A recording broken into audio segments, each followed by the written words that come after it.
Hi, today I'm going to go over my version of Mono Red Madness, which I've named Almost LD. It's almost a land destruction deck, just missing the cards to destroy lands. This is a deck I've seen some other people play. My version, I've got a couple of differences, and I'll go through them and explain why I've chosen to do things that way. For starters, this is basically... it's a Madness deck, and I've got Phoenixes, so it's all about discarding your spell, well, gaining benefits from discarding, and bringing back Phoenixes, getting discounts on Hollow One. So you are going to be using the graveyard, and you're going to be casting, you're going to be trying to cast flurries of spells. So the thing I like about the deck is it's just, you get some really, really explosive turns, and you also just get to dig through your deck a lot. So every game you're going to get to see a lot of cards and do a lot of stuff.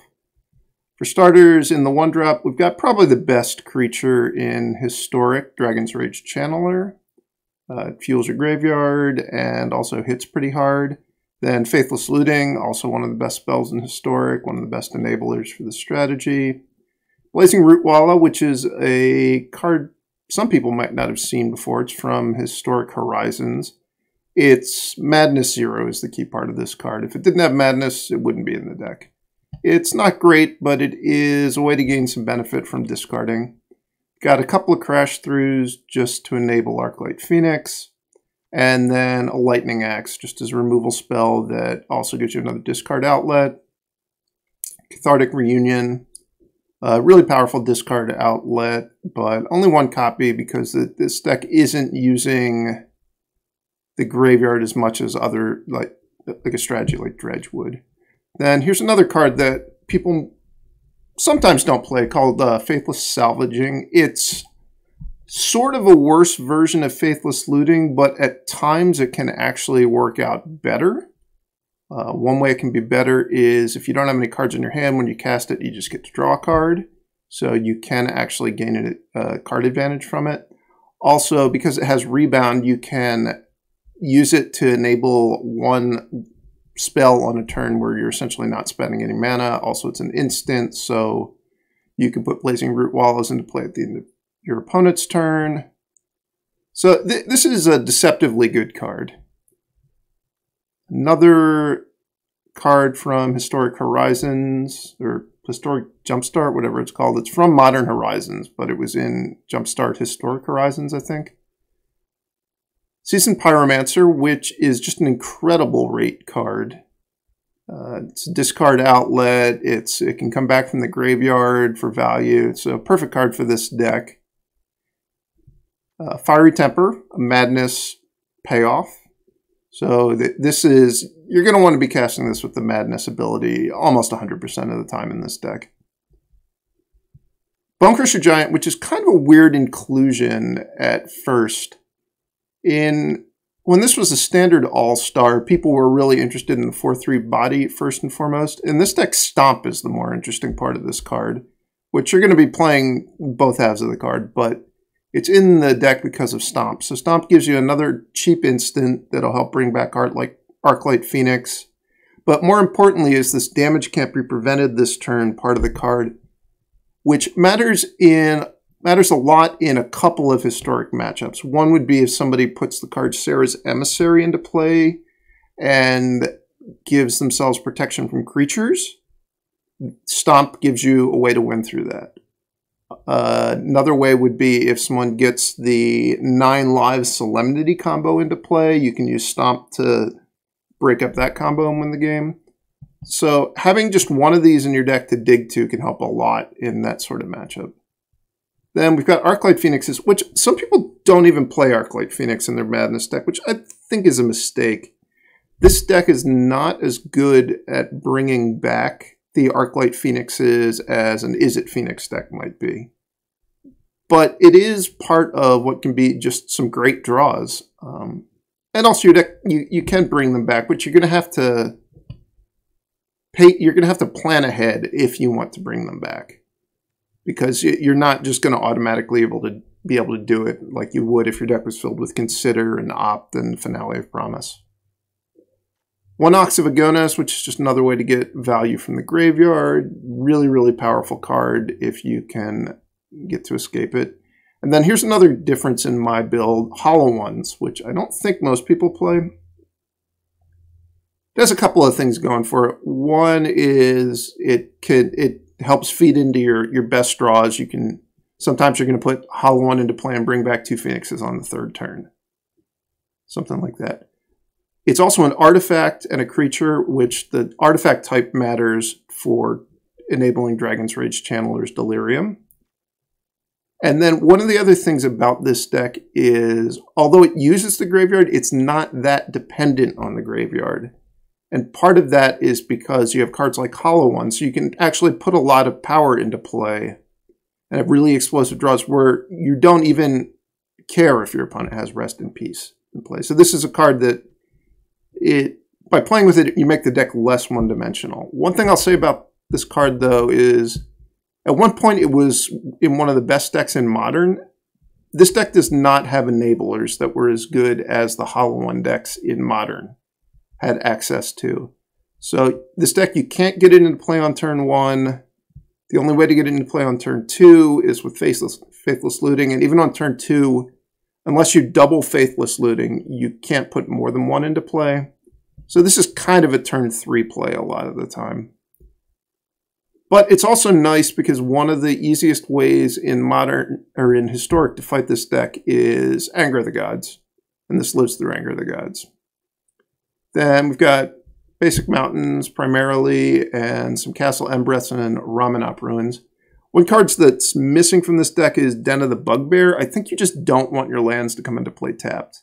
And my experience has been you can get a lot of value from Castle Embereth when combined with Seasoned Pyromancer primarily, because this thing's going to make 3 creatures a lot of the time, and so Castle Embereth's going to be adding 3 power to the board for you effectively. And Ramanop Ruins just gives you a little bit more reach, which this deck has a good amount of reach from the Fiery Tempers, Ramanop Ruins, you've got a Stomp. There are a couple of obvious inclusions that I've chosen not to play, and I'll go over why those aren't in the deck. The first one is Gorger Phoenix. Is a card that seems tailor-made for this deck. I tried it a bunch, and I think it's just a really bad card. I would recommend never playing with it. If you're actually spending 2 mana to cast it, it's terrible. Like, that's well below an acceptable rate in Historic. So you need to be getting into the graveyard and bringing it back. And even then, you're just getting a 3/3 that can't block until you go really deep into the game. So it just doesn't hit hard enough, doesn't have haste, can't block, relies on the graveyard. I don't think you want to have cards that rely on the graveyard that aren't actually good rate cards. And I think this card just doesn't do anything well. It's just underpowered, basically. So I started with 4 of them and went down to 0. I don't like that card at all. Other card that people tend to play is Unholy Heat. And Unholy Heat, on the other hand, is a very good card in any deck that can get Delirium. The reason I don't have it in this deck is because I think it's just worse than Lightning Axe. The ability to discard a card is actually a benefit in this deck, not an additional cost. So if the only real advantage Unholy Heat has is that it can occasionally hit Planeswalkers, but Lightning Axe is always going to be on for the full 5 damage, and the discard's a benefit. So I think Lightning Axe is the way to go, and Unholy Heat is better in other decks, I guess I would say. On the sideboard, we've got more Lightning Axes, so more creature removal, a couple Soul Guide Lanterns for winning against graveyard decks.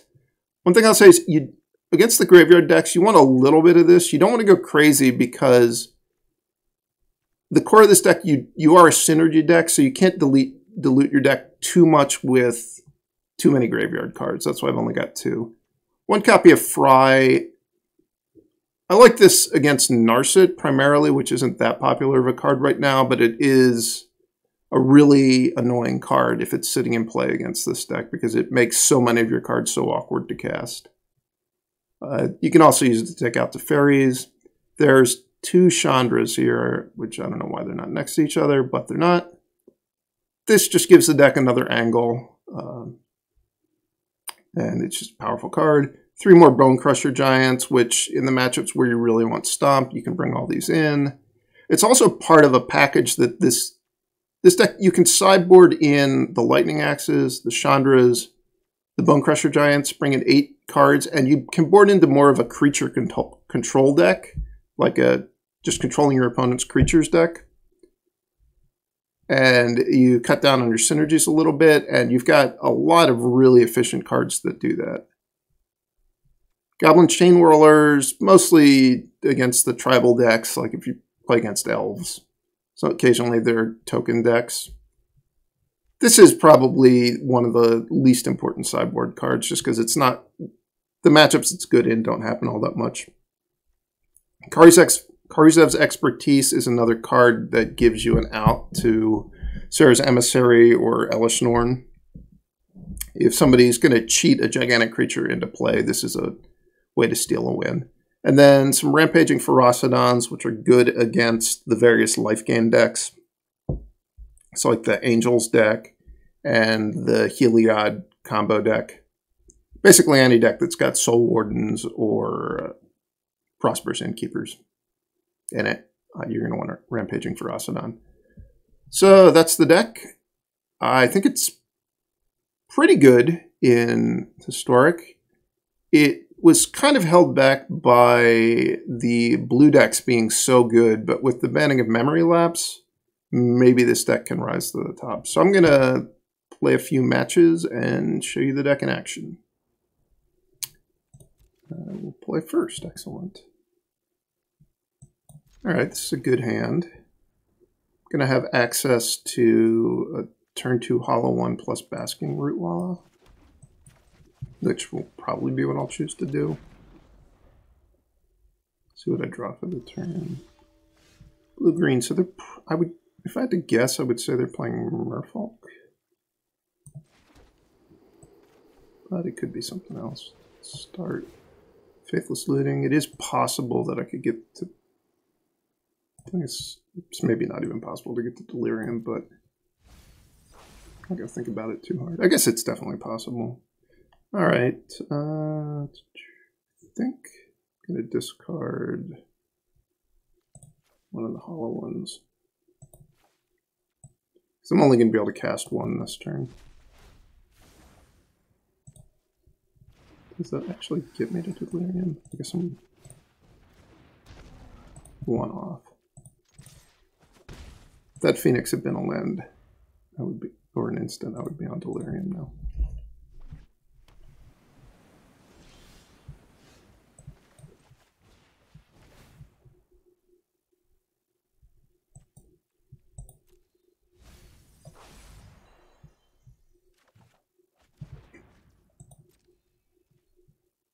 Really came prepared with the hollow ones.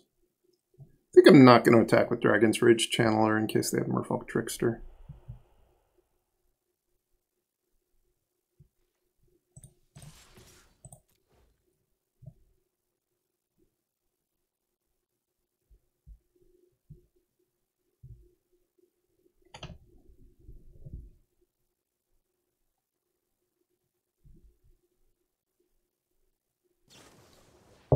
Hey, they did have Merfolk Trickster.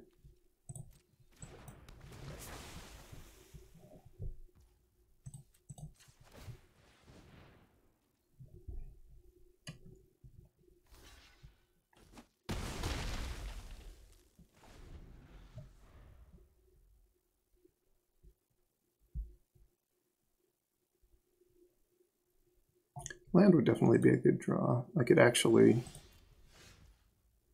just hard cast the Fiery Temper. Gonna hold back in case they have Merfolk Trickster again.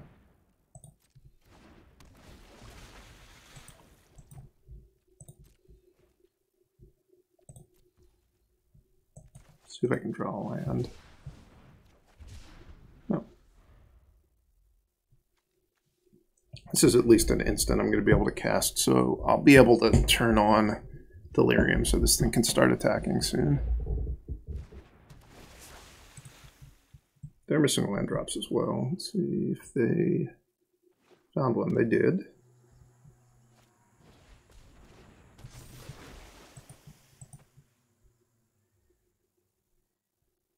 Land would be a really good draw on my turn. Then I'll be able to play the land, play Faithless Salvaging, discard the Fiery Temper with the Kamena Speaker.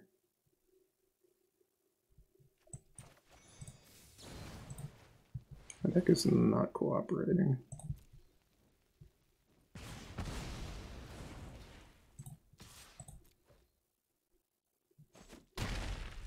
Their turns are about to start getting scary. They play double Lord. It'd get pretty ugly for me. Yep.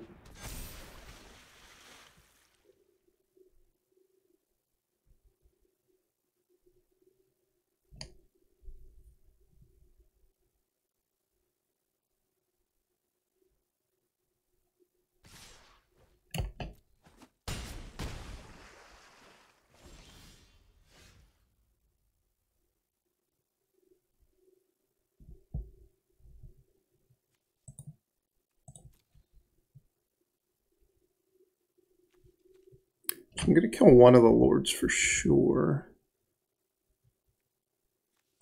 I think I'm just going to leave the hollow one back and I'll attack for 3. The channeler.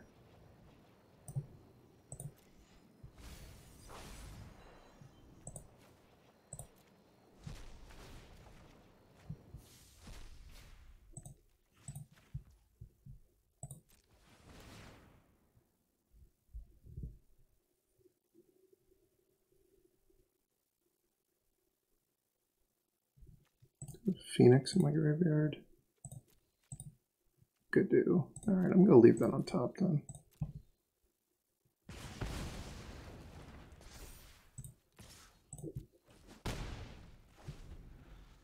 I'm sure the deck is capable of killing me in this position, but it would require 2 spells. Like if they had Merfolk Regery plus a Merfolk, I'll die.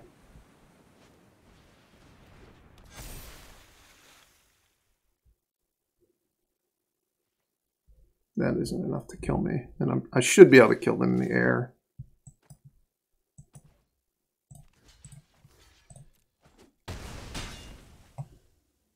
If they had another Merfolk Trickster, they would have been able to kill me. Alright, they're just dead now.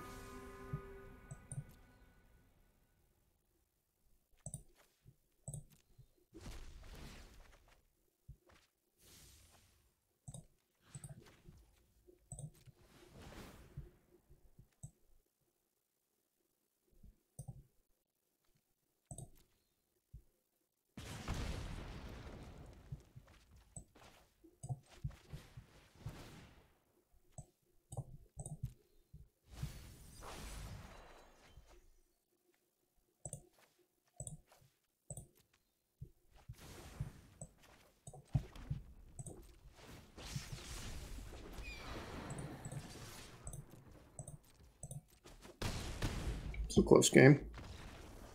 Just stumbled a little bit. Against this deck, I think I'm going to do my sideboard into the anti-creature controlling version of the deck. So I'll take out all of my hollow ones. I take out some of the Phoenix enablers. Probably going to cut 2 Faithless Lootings as well. So this configuration of the deck is really not particularly good at bringing back Phoenixes, but it gives me a bit more of a late game plan. I'm definitely not trying to win fast with this build. I'm trying to control the game and win through incremental advantage.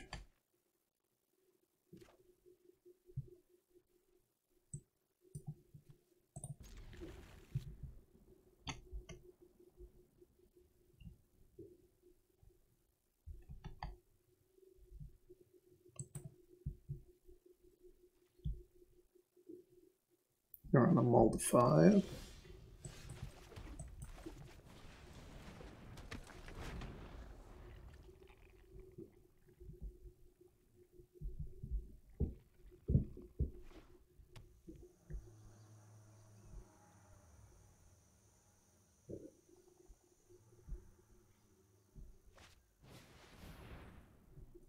Starting to dig their way out on the mulligan.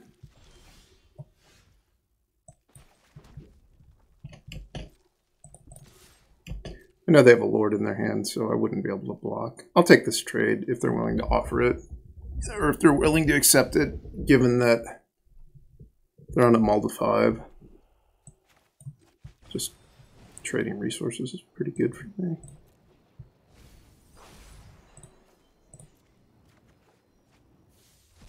I will take advantage of the surveil on the way out, though. I suppose it's also... In theory, my deck was capable of making that a 3-3, but not without the hollow ones in the deck. I think I'm going to want to cast this Faithless Looting.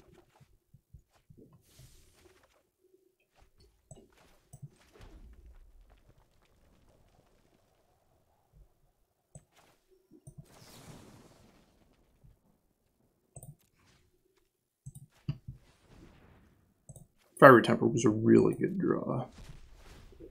Not because I'm going to get to deal 3 to them, which I am going to get to do, but because now the Phoenix is going to come back.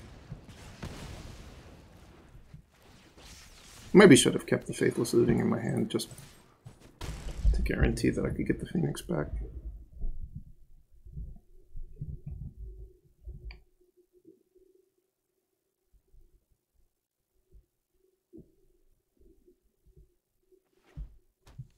I haven't tried this Merfolk deck, but it seems kind of impressive when I get paired against it.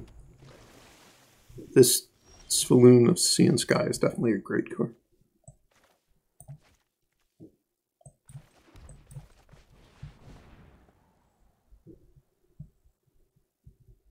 We have Ether Gust here. It's probably the most likely instant. I suppose they probably just have Merfolk Trickster, and that's why they're getting priority.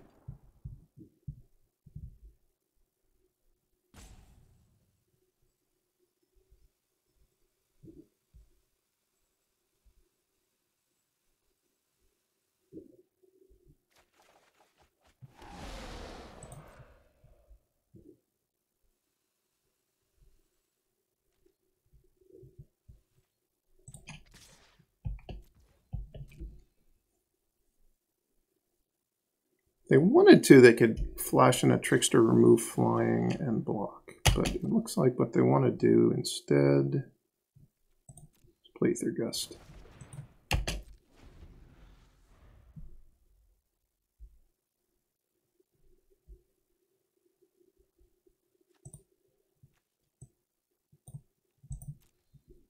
Probably be flashing back looting on my turn.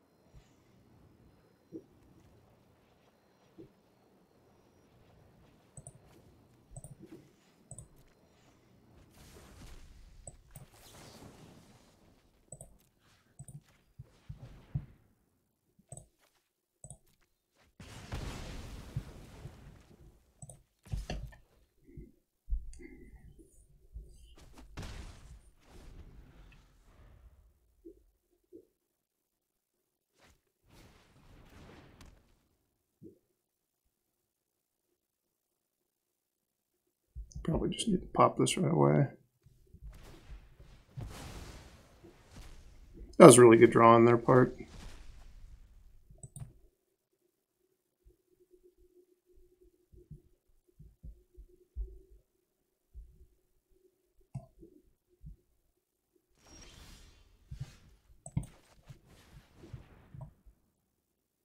So I'm going to get to draw a card off the salvaging, But if I don't play it right away, it would be a card that I'll have to discard immediately to the salvaging on my turn if I want to rebound this.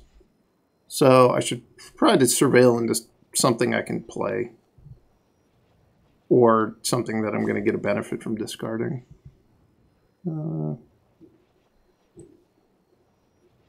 We'll skip getting a benefit from discarding that and just put it in the graveyard right away.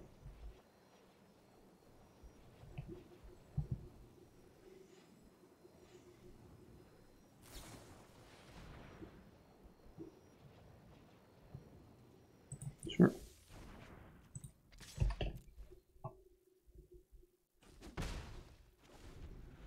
It's actually, this is a very good draw for me when I'm empty-handed.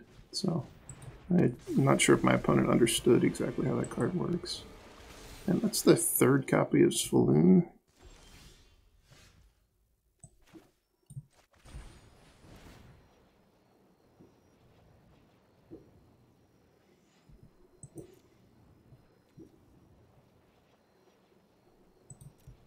Be an okay draw if they didn't have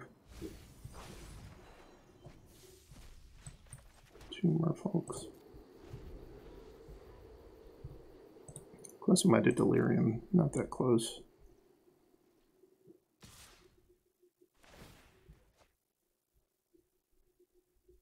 Once this thing gets going in their deck, it's pretty hard to beat.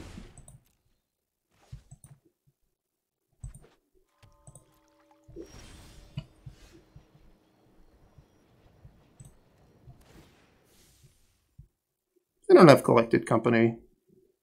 It'd be okay for me. I think I want to draw that.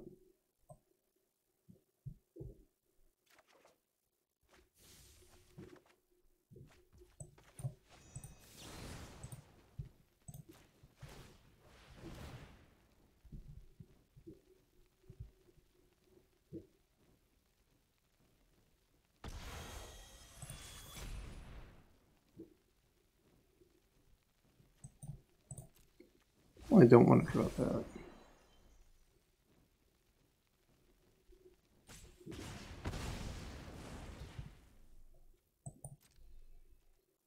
I think if they had Company in their hand, they would have cast it in response to the Stomp, just to see if they could hit another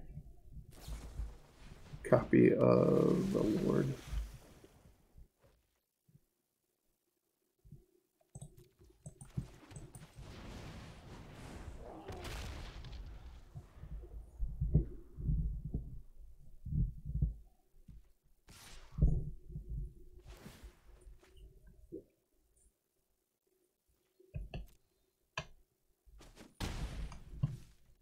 What types are we at now? 2 still? Just creature and instant.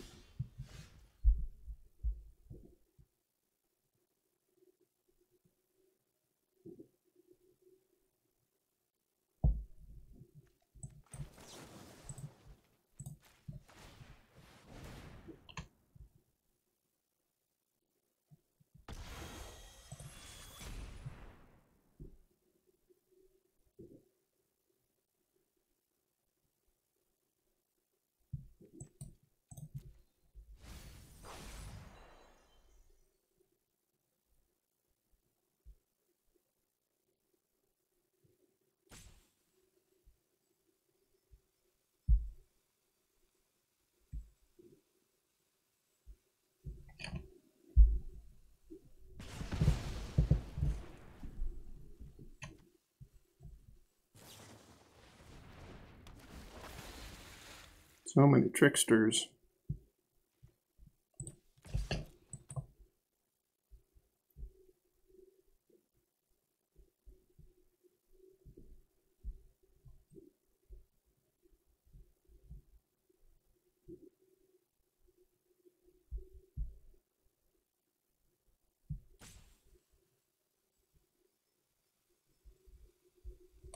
Let's put up a very strong fight, given that they mulled to 5. They did draw 3 copies of what's arguably their best card.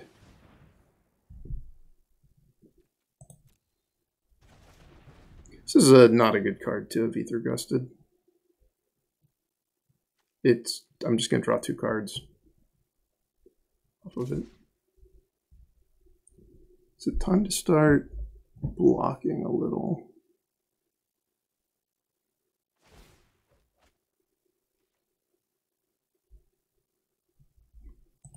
I don't think it's quite time.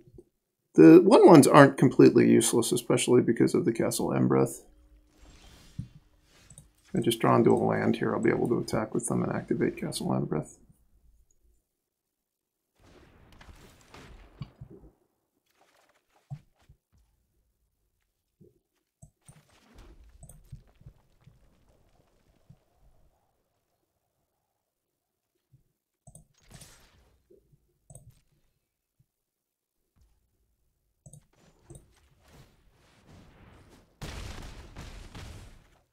Okay then.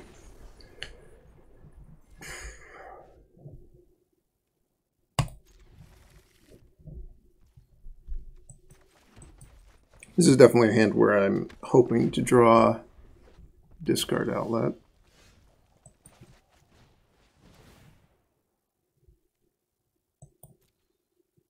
That counts as a discard outlet, even though it's not going to do anything great for me next turn because I'm only going to have 3 mana and both of these would require 4th mana to do something good with.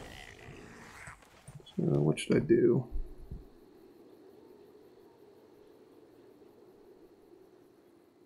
I think I'm just going to kill the Snoop. Set up for a better turn next turn. Do I want to draw that? No.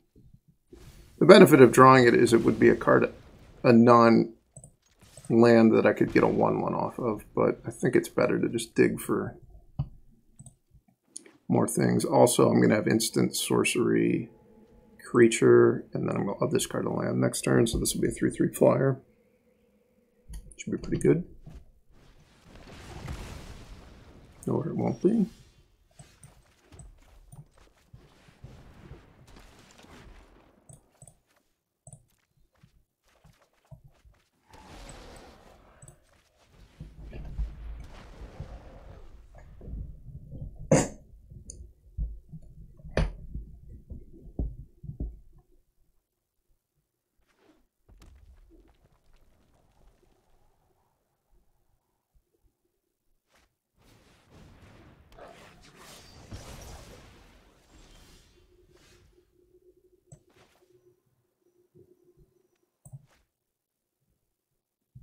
Is there anything I could draw that would be really good? I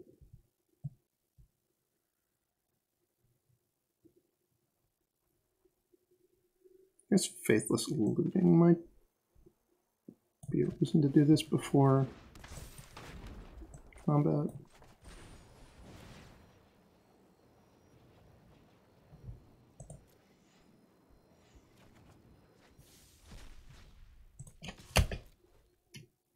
I'll discard this in my upkeep to the rebound of Faithless Salvaging to kill the Chain Whirler, which will be great.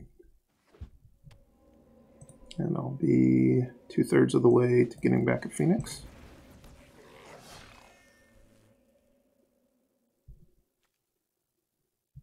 Maybe should kill the War Chief. The War Chief is another mana for them towards Muxus. And it also makes a Muxus that much scarier. Munitions Expert. Cool.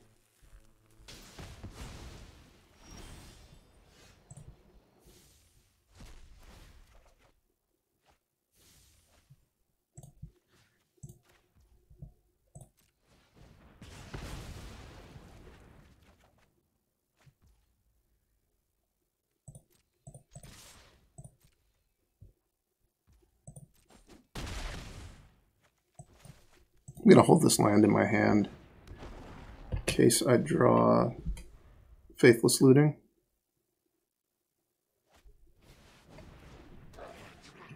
It's not a Muxus, but it's going to make this game take quite a while.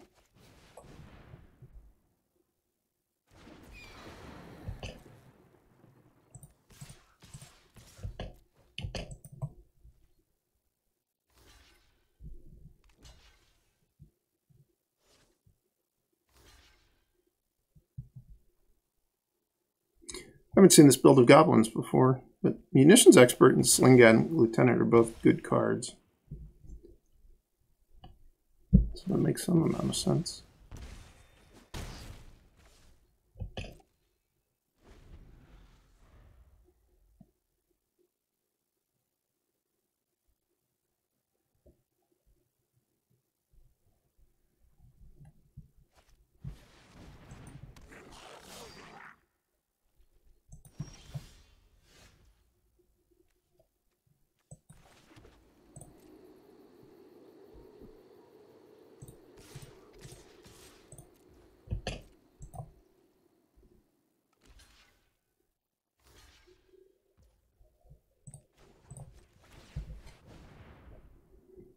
It's good that I'm able to force them to double jump this turn. It's going to slow the Krenko down a lot.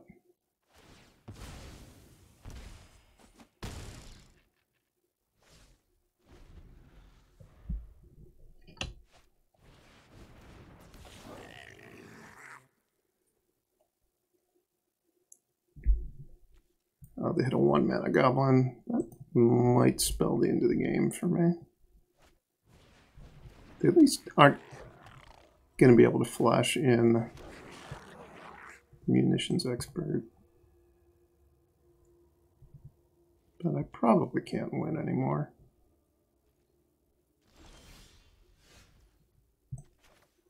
What can I?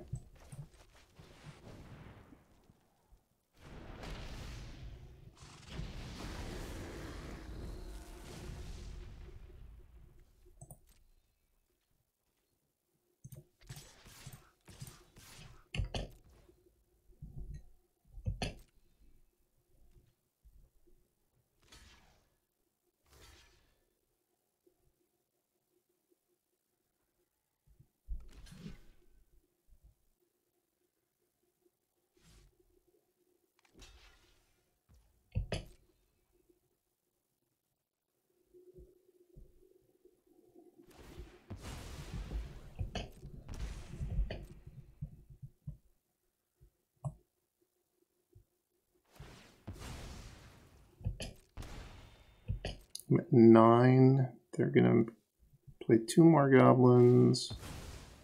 1, 2, 3, 4, 5, 6, 7. Make 7 more. Yeah, I'm just dead.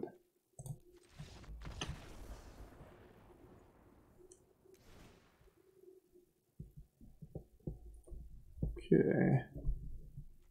I guess this is the same sideboard plan as against the Merfolk deck. Except I'm going to have the Chain Whirler in my deck this time instead of Try.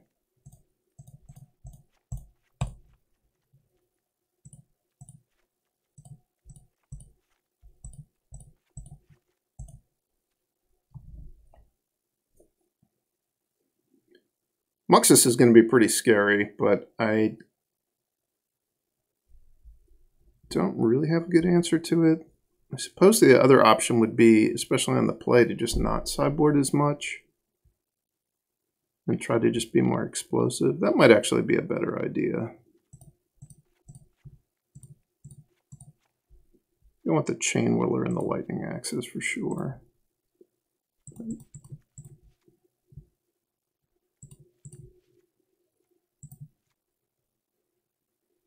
Maybe more like this. I don't even want the all the lightning axes.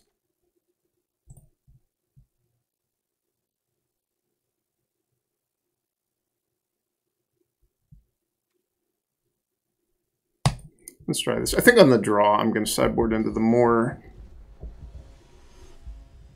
controlling version of the deck. But on the play, I think the hollow ones might be fast enough, even though they weren't the previous game.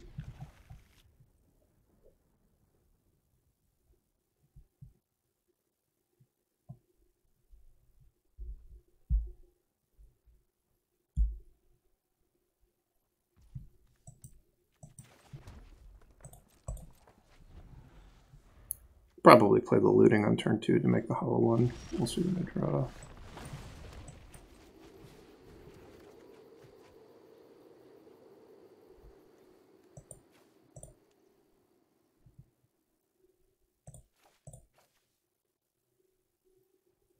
Save the reunion.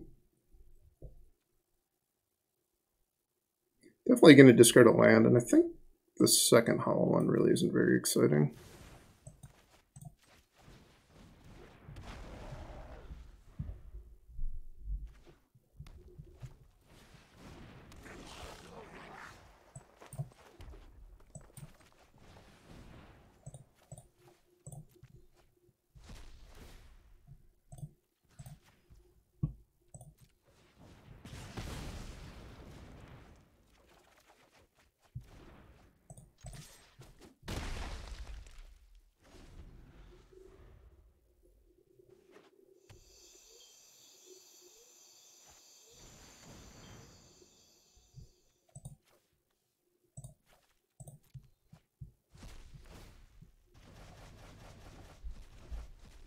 I'm about go blank against the Madness deck. I did get rid of my graveyard, which is something.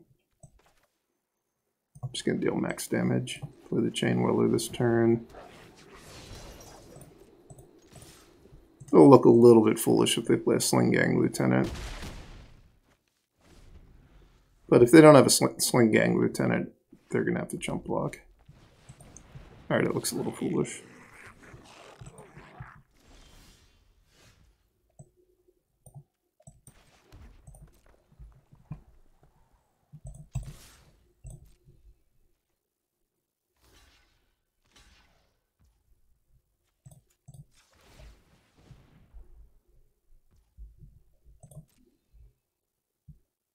They're still in a lot of trouble. Probably need to play 2 spells on their turn. Maybe we'll come back.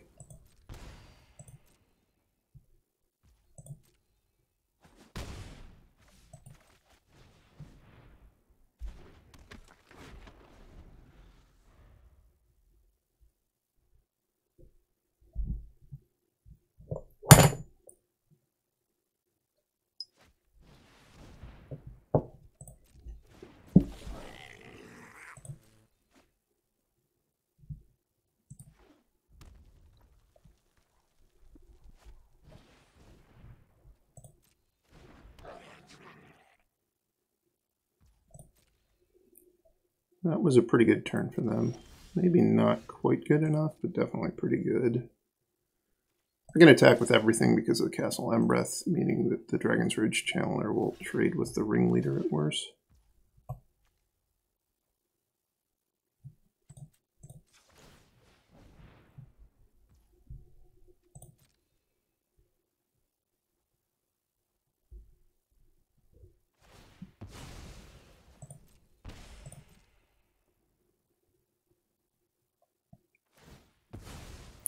They're still not turning the corner, but if they have a 6th land and a Muxus, I could easily lose the game.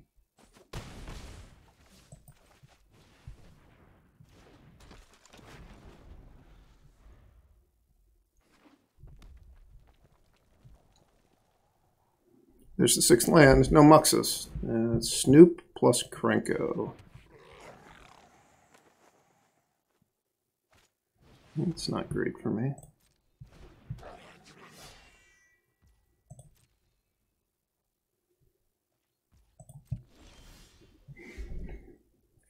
Can I attack with the Dragon's Rage Channelers? One will get through.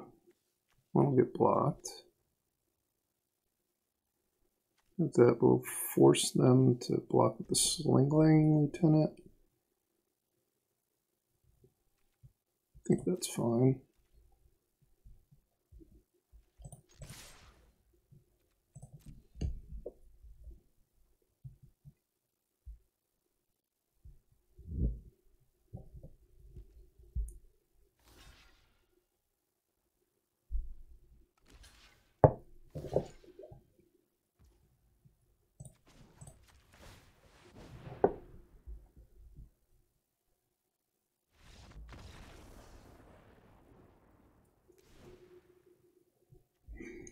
All right, that game, I did win with the hollow one, but I think it had a lot to do with being on the play. So I'm going to switch to the kill all your creatures version of the deck. And hope not to get ground down to nothing. Goblins does have a lot of ways to grind through creature removal. I just don't think that the hollow ones on the draw are going to be fast enough. I'm still capable of getting some explosive Phoenix starts, which the Phoenixes are good against goblins. They don't have a ton of ways to interact with it. Sand is close to being good. It's also close to being really bad. It's going to depend a lot on what I draw in the next 2 turns.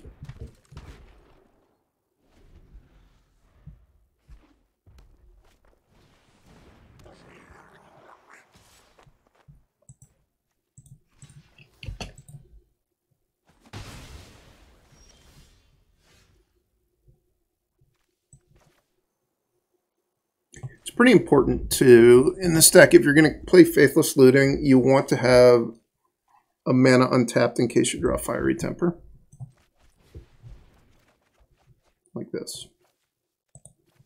So it's very important that I played my land before I cast the Faithless Looting there.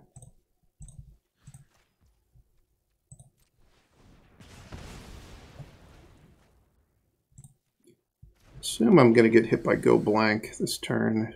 If they have a black mana, I'll be discarding. Never mind.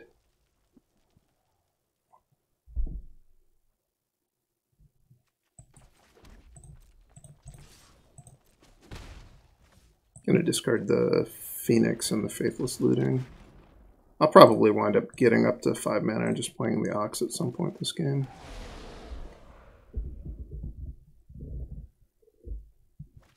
Or if I don't get up to 5 mana to play the Ox, it'll be because I discarded it to go blank.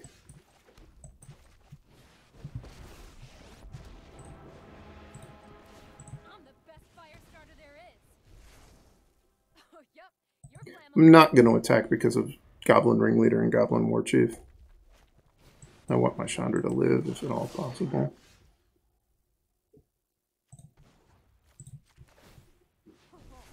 Today's my lucky day.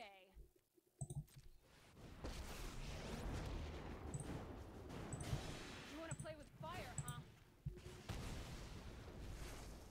It's playtime.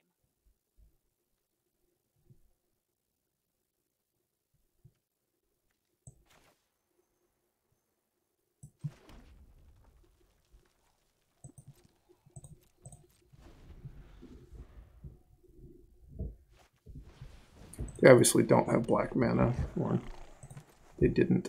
They will next turn. So I'm going to set up to do the Ox now.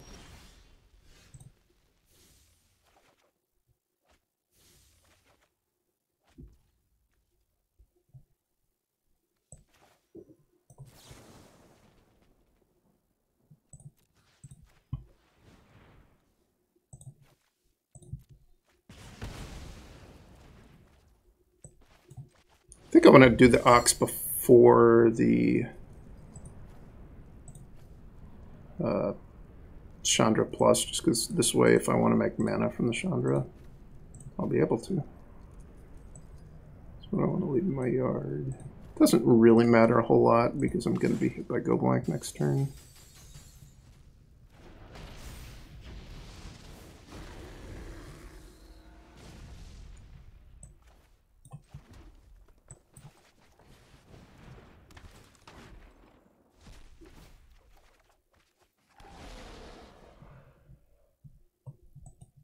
What's going on?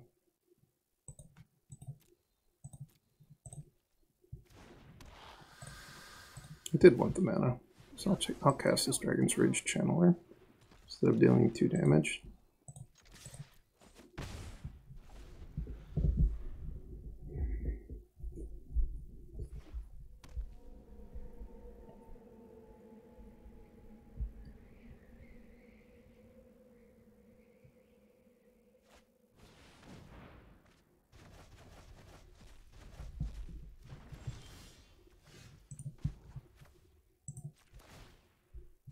Oh, this is gonna hurt.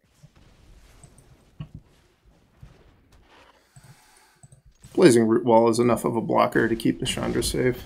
Also, most of their haste creatures, they're only 2 power.